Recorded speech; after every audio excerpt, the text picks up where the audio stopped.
हमारी in physical आँखों से दिखाई पड़ने वाला जो ये संसार है या फिर जो ये समूचा ब्रह्मांड है, हमारे इस पृथ्वी लोक समेत इस समूचे ब्रह्मांड को गतिमान अवस्था में रखने का एक इनविजिबल बैकग्राउंड है, जिसे कि इनविजिबल वर्ल्ड कहा जाता है। लेकिन आपको जानकर ये हैरानी होगी कि इस सूक्ष्म जगत में या फिर इस इनविजिबल वर्ल्ड में पॉजिटिव एनर्जी तो सर्वाइव करती ही करती हैं, लेकिन नेगेटिव एनर्जीज भी सर्वाइव करती हैं। नेगेटिव ऊर्जाएं अपनी सत्ता बरकरार रखने के लिए हमेशा से ही एक्टिव मोड में रहती हैं। जैसे कि आपने हॉलीवुड बेस्ड मूवीज देखी होंगी, उसमें किस तरह के राक्षस दिखाई पड़ते हैं या फिर किस तरह के जीव जंतु उन फिल्मों में दिखाई पड़ते हैं, जो कि बहुत ज़्यादा भयानक होते हैं। और कुछ हॉलीवुड फिल्मों में तो ऐसा भी दिखाया जाता है जो भयानक राक्षस या फिर जलचर चंडाल होते हैं, वो किस तरह से एक इंसान का दिल निकाल कर ही खा जाते हैं।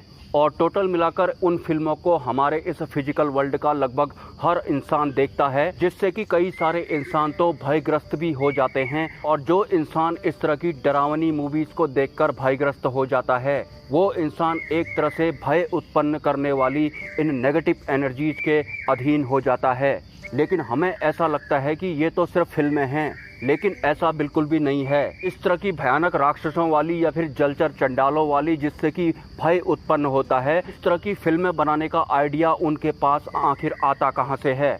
और वास्तव में हॉलीवुड में जिस तरह की फिल्में बनाई जाती हैं, जिनमें कि कुछ ऐसे पशु पक्षी या फिर इंसान होते हैं जो नॉर्मल पशु पक्षी या फिर इंसानों से बिल्कुल परे होते हैं, और अगर इस तरह के जीव आम इंसानों के बीच में आ जाते हैं तो वहाँ भगदड़ मच जाती है, जिससे कि उस फिल्म में तो आम इंसान डर भी जाते हैं। लेकिन हमारी रियल लाइफ में भी इस तरह के भयानक पशु पक्षी या फिर दैत्य आ गए तो यकीनन हम रियल लाइफ में भी भागने वाले हैं। तो जैसा कि मैंने वीडियो के शुरुआत में ही बताया था कि इनविजिबल वर्ल्ड में जो नेगेटिव एनर्जीज हैं, वो अपना अस्तित्व बनाए रखने के लिए इस तरह के विचार एक लेखक के दिमाग में डालते हैं। उसके बाद जाकर वो लेखक उस तरह के भयानक राक्षसों, पशु पक्षियों या फिर जलचर चंडालों वाली फिल्में बनाता है, जिसे देखकर तो कुछ इंसान बहुत ज़्यादा डर भी जाते हैं। और जो भी इंसान उस तरह की भयानक फिल्मों को देखकर डर जाते हैं, वो वास्तव में इन नेगेटिव एनर्जियों के अधीन हो जाते हैं। एक आम इंसान सिर्फ इतना ही आइडिया लगा पाता है कि फिल्में तो हॉलीवुड वाले ही बनाते हैं, उनकी जैसी टेक्निक्स तो किसी और के पास होती ही नहीं है। वास्तव में फिल्में तो हॉलीवुड वाले ही बनाते हैं, लेकिन जो भी इंसान या फिर फिल्म मेकर उस स्क्रिप्ट को लिख रहा होता है, उसके दिमाग में जो आइडिया डाला जाता है वो इन्हीं नेगेटिव एनर्जियों द्वारा डाला जाता है। क्योंकि हमारे इस फिजिकल वर्ल्ड को ऑपरेट करने में इनविजिबल सिस्टम का हाथ होता है। तो जो दैत्य सत्ताएं होती हैं या फिर जो नेगेटिव एनर्जियां होती हैं, वो अंग्रेजों के दिमाग में कब्जा करके उनसे इस तरह की फिल्में बनवाते हैं। लेकिन एक आम इंसान को ऐसा लगता है कि फिल्म अगर कोई बनाता है तो वो हॉलीवुड वाले ही बनाते हैं। अगर मैं अपने ही देश की बात करूं, बॉलीवुड की बात करूं, उसमें भी किस तरह से ये नेगेटिव शक्तियां अपना वर्चस्व स्थापित करने की कोशिश करती हैं।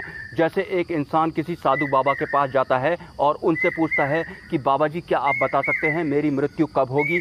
उसके बाद जो बाबा होता है उस इंसान को बताता है कि ठीक इतने साल बाद तुम्हारी मृत्यु हो जाएगी। तो उसके बाद वो इंसान उस साधु बाबा से कहता है कि आपने मेरे मृत्यु का दिन तो बता दिया, लेकिन आप अपनी मृत्यु का दिन भी तो बताइए कि आप कब मरने वाले हैं। हालांकि वो एक फिल्म है और उसमें कुछ बाबा बोल रहे होते हैं कि मैं 50 साल बाद मरने वाला हूँ, या फिर मेरी जो मौत है वो तो ऊपर वाले के हाथ में है। लेकिन उसके बाद जो इंसान बाबा जी के पास आया होता है, जो बोल रहा होता है कि तुम कब मरने वाले हो, अपने बारे में भी तो बताओ, तो भले ही उस साधु बाबा का जवाब कोई भी हो, वो जो इंसान होता है वो बाबा जी को उसी वक्त गोली मार देता है।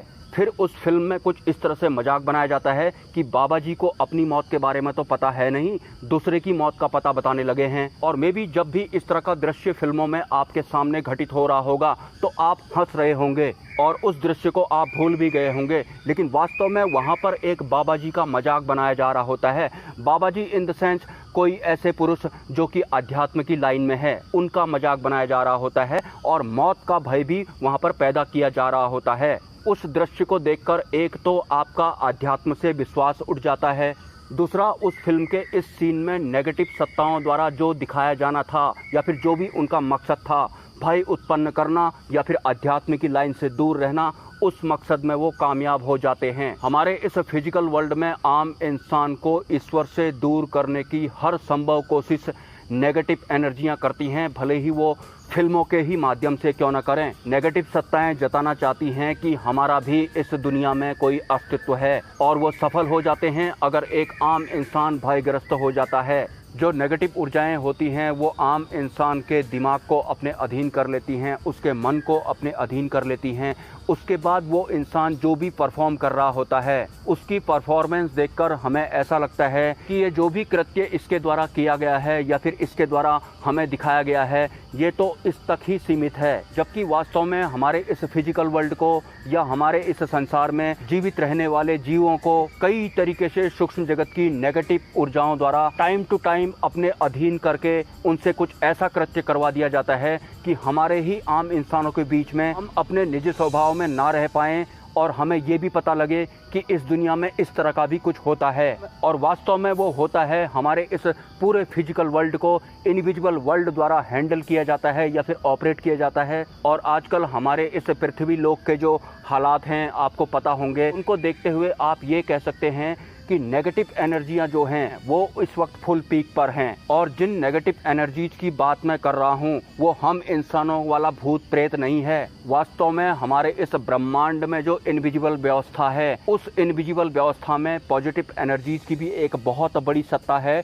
लेकिन उसके साथ ही नेगेटिव एनर्जीज की भी एक बहुत बड़ी सत्ता है। और एक आम इंसान तो इस फिजिकल वर्ल्ड के वस्तुओं के ही मोह में पड़ा हुआ है। उसे उसकी खुली आंखों से जो जो दिखाई दे रहा है वो बस उस तक ही सीमित है। जैसे कि मैं पहले कुछ वीडियोज़ बनाता था जिसमें कि मैं कुछ चलती गाड़ियों को लात मारकर फेंक दिया करता था, तो उस तरह के वीडियोस देखने के बाद मुझे इस तरह के कमेंट्स आते थे कि अच्छा नहीं किया तूने, गाड़ी को लात मार के हवा में फेंक दिया, अगर तू मेरे सामने ऐसा करता तो फिर मैं तेरा ये कर देता, तेरा वो कर देता। मतलब इंसान को बुरा लगा भी तो क्या लगा कि मैंने किसी गाड़ी को लात मारी तो वो हवा में चली गई, तो उसका उस गाड़ी के प्रति इतना ज़्यादा मोह है कि वो उस सीन को देखकर ही भड़क गया कि अगर तू मेरे सामने ऐसा करता तो मैं तेरा ये कर देता, मैं तेरा वो कर देता। जब हॉलीवुड फिल्मों के लेखक या फिर बॉलीवुड फिल्मों के लेखकों के मन मस्तिष्क में नेगेटिव एनर्जियां कब्जा करके उनसे इस तरह की भयानक फिल्में बनवा सकती हैं जिससे कि सिर्फ भय उत्पन्न होता है या फिर आध्यात्म का एक तरह से मजाक जैसा बनाया जाता है, तो फिर मैं किसी चलती कार या बस में लात मार के कम से कम आम इंसानों को वस्तुओं के मोह से तो दूर कर ही सकता हूँ। वो बात अलग है कि आपको समझ में कुछ और ही आता है। आजकल अगर आप सोशल मीडिया के वीडियोस देखते होंगे तो आपको ये आइडिया भी लग रहा होगा कि इंसान आजकल किस तरह की हरकतें करने में लगा हुआ है। इंसान एक तरह से मानसिक विक्षिप्त बनने के कगार पर पहुंच गया है और बहुत सारे इंसान तो मानसिक रूप से विक्षिप्त हो भी चुके हैं। जैसा कि मैंने कल मोक्ष मार्ग के विषय में एक वीडियो बनाया था, एक आम इंसान जो होता है जन्म और मृत्यु के बीच में ही सब कुछ करता है, उसके इधर या फिर उधर उसके लिए कोई भी दुनिया होती ही नहीं है, या फिर जो भी आपने आज तक किया है वो मंडे से संडे के बीच में ही किया है। मंडे और संडे के उधर या इधर आप कभी जा नहीं पाए हैं, या फिर जनवरी और दिसंबर के बीच में ही आपने आज तक अपने सभी जन्म लगभग जिए हैं। इस जनवरी और दिसंबर के बाहर की दुनिया को ये इनविजिबल वर्ल्ड की जो नेगेटिव शक्तियां होती हैं वो आपको देखने ही नहीं दे रही हैं। तो जो आम इंसान होते हैं वो यस नो, अच्छा बुरा, जन्म मृत्यु, संडे मंडे, जनवरी दिसंबर, इसके बीच में ही फंस कर रह गया है। एनीवे, अगर आपके कोई सवाल हैं तो आप मुझे कमेंट कर सकते हैं। अगर आप इस चैनल को सपोर्ट करना चाहते हैं तो इसी वीडियो के कमेंट सेक्शन में आपको एक UPI ID मिल जाएगा। स्वेच्छा से आप सपोर्ट कर सकते हैं, कोई ज़बरदस्ती नहीं है। मिलते हैं नेक्स्ट वीडियो में। ब्रह्मा, विष्णु, महेश, जय मां पराशक्ति।